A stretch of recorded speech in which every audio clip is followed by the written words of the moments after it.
Hello, my name is Brian Treece, and I'm going to be going over communications of an H&M district controller. Now, this presentation was designed to analyze the communication involved with the position of a district controller at the company H&M. It will answer the following questions. I will be discussing what types of information does a district controller communicate, what technology they use to communicate, and who they communicate with, how they communicate, and how often they communicate with each individual. Now, this video is something from the H&M website that actually goes over the overall role of an H&M district controller. The main role of a district controller at H&M is to drive the profitability of the district that you work within. We manage a lot of money. We set our goals as a district to drive our business in the right direction. Having strong analytical skills is a must. There's so much information. And it's really important to be able to differentiate what's actually important and relevant and what is not. A good controller is someone that has not only the analytical foundation, but also is very results driven and can be a leader. I think it's a lot about helping each other on the way and knowing that it's a two-way street. We're always spending that time coaching in the stores. Almost every single day, I have at least one light bulb moment with someone that I work with. Every day I think of myself as a coach. I own my role. I drive my business. I love that. I have a say. I have a voice at the company. We really can be our own business owners. It's definitely challenging, but it's absolutely rewarding work. It's what makes it fun. Working for H&M, you get the best of both worlds. There's so much more personality in the world of fashion and in the world of retail that I don't think I would get from another company being a controller.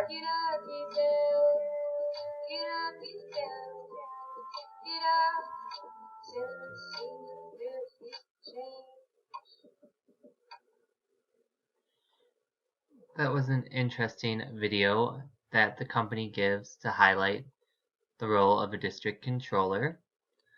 So, about H&M in general. H&M first started as Hennes women's clothing stores in Sweden, 1947. The company acquired the Maritz Group in 1968 and became H&M. As of today, in May, the company has grown to over 4,000 stores in 61 markets. And the importance of how they got to grow that large was by controlling their profit margin, by offering fashion and quality at the best price in a sustainable way. So the company offers the position of a district controller because it's so important to their future growth that they are controlling the profitability of all the stores within the company. So a district controller's main responsibility is maximizing sales and minimizing costs of the stores within their assigned district, and that helps to maximize the profits of their district. The ways they can do this is through people development, which includes they provide constant feedback to teams, as well as they also are part of the evaluations and performance reviews that happen every year for store managers. And they hold meetings and workshops for store teams and their district teams to better train the teams on cost controlling functions of overall operations of a store. Another way that they help to achieve this is by sales and cost planning. They are responsible for monitoring, analyzing, and benchmarking financial information of the business itself. This information includes weekly and daily sales, hours, and efficiency levels in all of their stores. The district controller uses this financial information to help set the yearly budgets for the stores to follow on a yearly basis. And these budgets actually are designed to keep the store on track, to maximize the store's profitability, and the goal is to beat the prior year's profitability, whether it be from increasing sales projections or by cutting costs from the year prior. The last way is by financial accountability.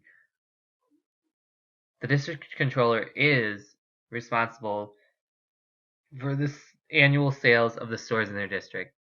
Based on the districts, this can range from anywhere to 40 to 300 million in sales that the district controller is in charge of. Now, we're going to go over the communications of the H&M district controller position, the types of information communicated, the technology used in communications, and communications with others will be the three main focuses of the communications of the H&M district controller presentation. So we're going to first start with the types of information used in communications.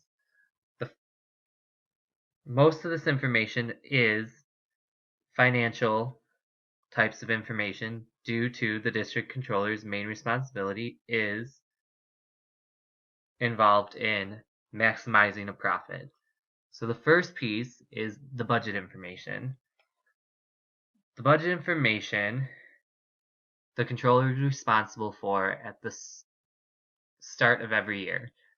At the end of a year, about a month before the actual new year starts, a district controller sits down with every store manager in their district and walks them through their budgeted sales, hours, and costs, and also their profit goals for the upcoming year.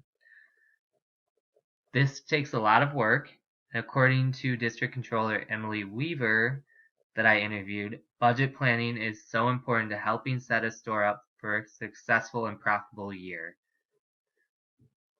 We talked through the main points of it by giving the store these goals, including details on sales, hours, and costs that the controller prepares on a yearly level. Then they break it down into months and then even to weeks for the stores. It helps the stores to stay on track. So if the stores aren't meeting those budget sales, they know that they have to cut from their budgeted hours the same amount of percent that they're down in sales. This helps increase efficiency, which could in the end drive profitability. So the budget information is a very important part of the district controller position. Next piece of information comes from sales projections. To make sales projections, a district controller is responsible for gathering the 4-week trend of all the stores in their district on a weekly basis. A 4-week trend is made up of the 4 weeks prior to the week they are wanting to project, taking the actual sales and compare them to last year's sales. That percent difference, whether it be a percent increase or decrease, is then considered the 4-week trend. This 4-week trend information is applied to last year's sales of the weeks they're projecting to come up with a realistic projection of sales. This also helps to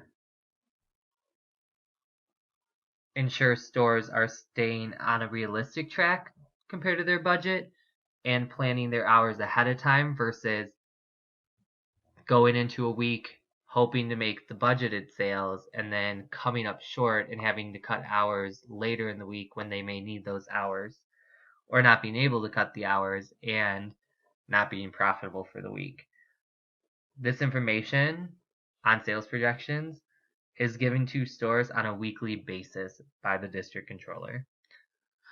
The next form of information is sales results. Sales results are prepared on weekly, monthly, and quarterly basis, and they are communicated to multiple people within the organization, including the district manager is the main person that the controller will give these sales results to. The next piece is efficiency. Efficiency for H&M is sold pieces tacked, which is also known as SPT.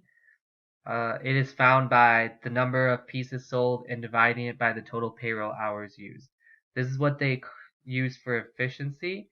And when I interviewed District Controller in Training Amanda Tatum, she said achieving SPT goals is the most important thing for a store to focus on because it helps to show the productivity of your team.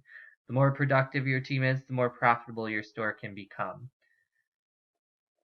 So this piece of information is a very crucial piece of information for a controller because it can directly be connected to the profitability of a store.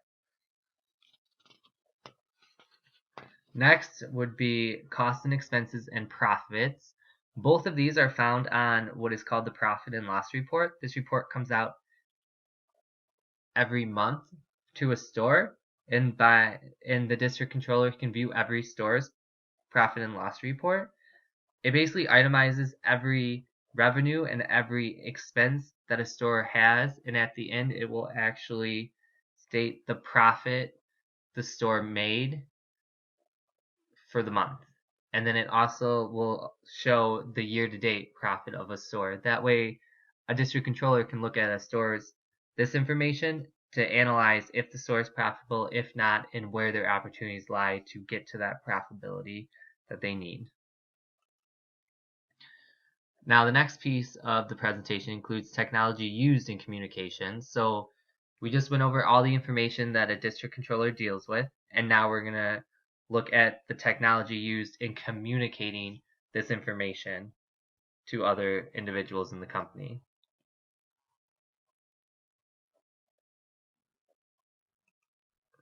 So the technology used in communications includes the telephone. District controllers are all provided with a company telephone. This is a way for them to get an immediate answer that they need if they have any questions, or also to answer questions for individuals. It's the fastest form of communication that a district controller will use. The next way is an email. Email actually didn't launch until September 2015. As of April, when I interviewed District Controller Emily Weaver, she claimed that the email system had made it so much easier to reach out to multiple stores and reply quickly to stores. Before, I would have to call each store one at a time, so this method of communications has increased my productivity. So that's what Emily Weaver, who is a current district controller for the company, stated about the email system.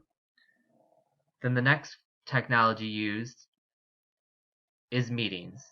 Meeting-wise is when a district controller actually will meet one-on-one, but when they do this, they use technology to do phone meetings, or they also will do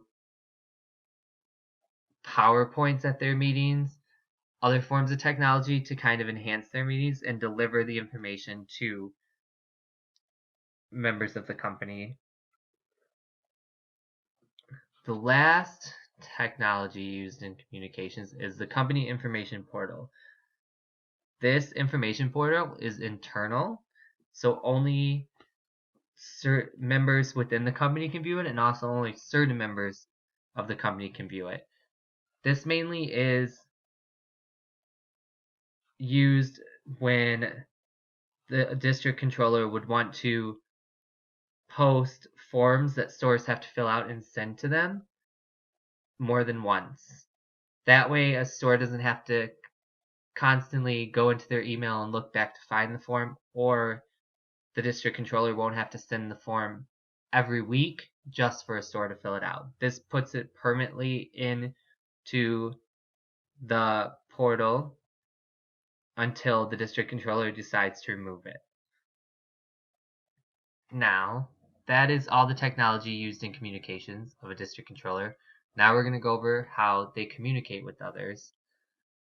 The district controller has three main positions they communicate to in the company. The first one is the district manager. The district manager is one of two people that the district controller directly reports to. they will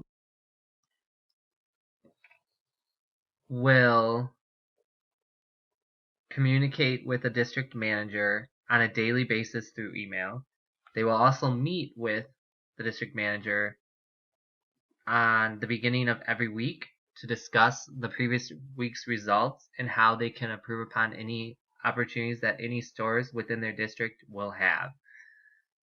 They also will meet with the district manager multiple times when preparing store budgets for the district, because the district manager must approve what the district controller budgets for each store.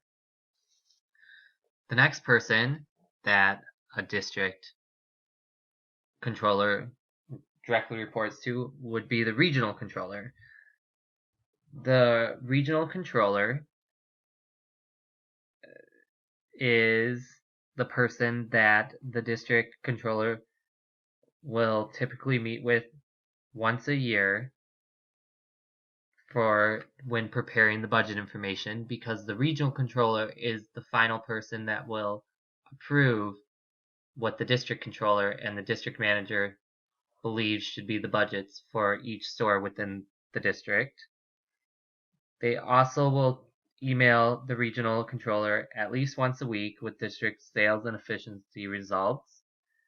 And then at the end of every month, they will email the regional controller any action plans to improve on opportunities stores have within their profitability. The regional controller isn't communicated with as much as the district manager is.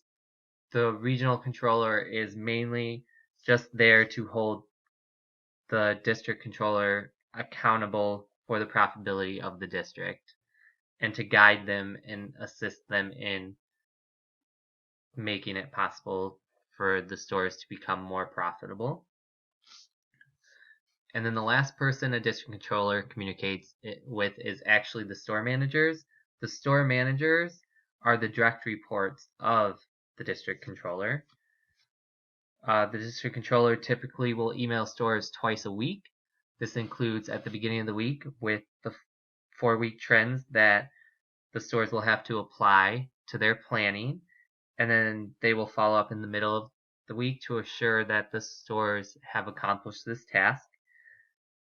They also will meet with them twice a year, once for the budget meeting and then for a workshop on how to properly cost control and plan efficiently within the stores. And then on top of this, the district controller could also choose to do store visits to any stores that have opportunities in profit controlling to help assist them with this. Those are the 3 main positions that a district controller communicates with. In conclusion, the district controller position communicates financial information across different levels of the company, and then they use different forms of technology depending on what positions they're communicating to and what information is being communicated with. And then these are all my references I used in obtaining information for this report.